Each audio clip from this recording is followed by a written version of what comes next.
So this is my audience. I'm going to hand the camera over. There you go. Just stand over here. And ready? It is not an unknown fact that a majority of high school students leave high school feeling overwhelmed and underprepared. Many believe that their education was not sufficient enough to prepare them for what their future holds. Not only is this a feeling, but more and more statistics are backing up that this is true. Sandy Crest states in an article written for Education Next that we can tell that this is true by the number of high school students required to take remedial classes in college. If our high school systems are doing their job, then this shouldn't be true. An author in this article, Chester E. Finn, states that the National Assessment Governing Board estimates that not quite 40% are college ready. The ACT folk estimate 20% are college ready. 26%. All three authors in this article include Richard D. Collenberg, who I have not mentioned. All agree on these statements.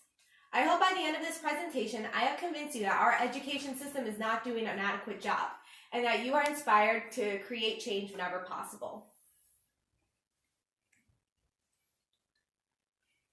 The previous authors all agree on a solution to this problem. They agree that one solution would be to create separate diplomas. One would be a standard diploma for most students, and the second would be for those who show an excessive amount of college and career readiness. This would allow for employers and and those on the college board more information about who they are letting into their programs.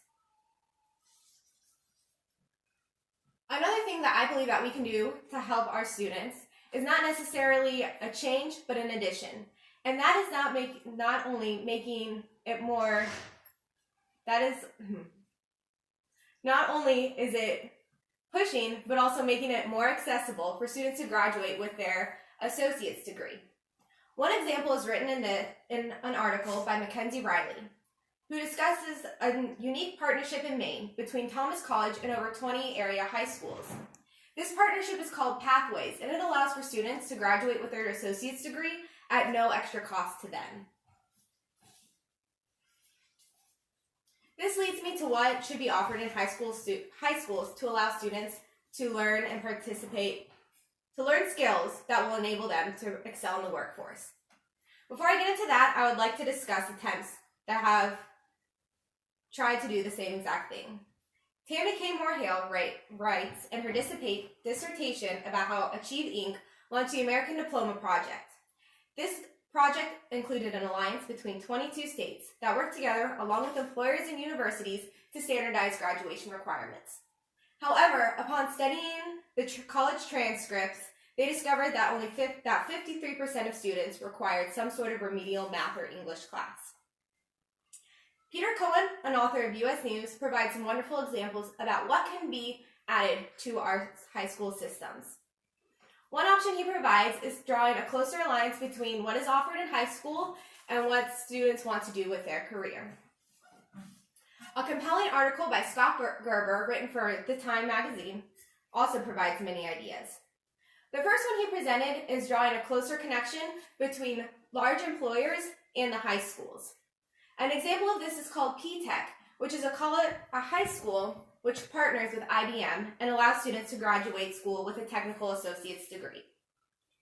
Another great option for an addition to high school diploma is presented in an article entitled Prioritization of K-12 World Language Education in the United States, States Requirements for High School Graduation by Polly O'Rourke, Quan Zhu, and Isaac Rotman. In the beginning of this dissertation, the authors point out the very large gap between the number of individuals needed who speak more than one language and the number of students who are actually enrolled in a foreign language class. A quote by Senator Paul Ryan demonstrates the need for change when he said, "Today, some 80 federal agencies need proficiency in nearly 100 foreign languages.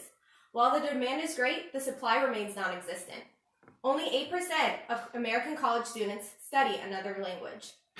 The need is apparent. However, currently there is no requirement for students to graduate with a proficiency in any other language other than English."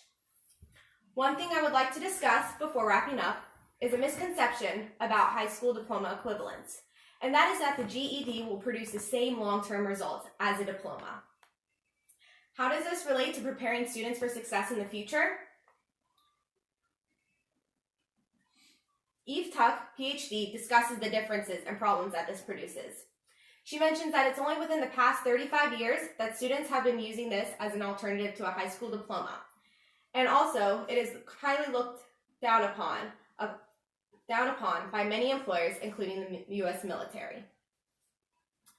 By increasing the number of complaints that GED holders were less competent with a diploma than those with a diploma, in 2002, the American Council on Education included popular minimum wage employers such as Taco Bell, Safeway, Motorola, and Red Lobster on the discussion. Their results proved slightly successful. However, it can be debated since it only included minimum wage employers. As I have presented here, there are many statistics to prove that our high school systems are not doing an adequate job, and that there are many options for things that we can do to better equip our students for the future. One thing that we can push, which is not necessarily a change but an addition, is allowing more students to graduate with their associates as well as their diploma. We can also draw a closer connection between the students' careers and their current classes. I hope that this inspires you to create change whenever you can and ensure that our current students are set up for a more successful future. Thank you. I'll show my audience. Here's my audience. I'll have to upload this in a second video.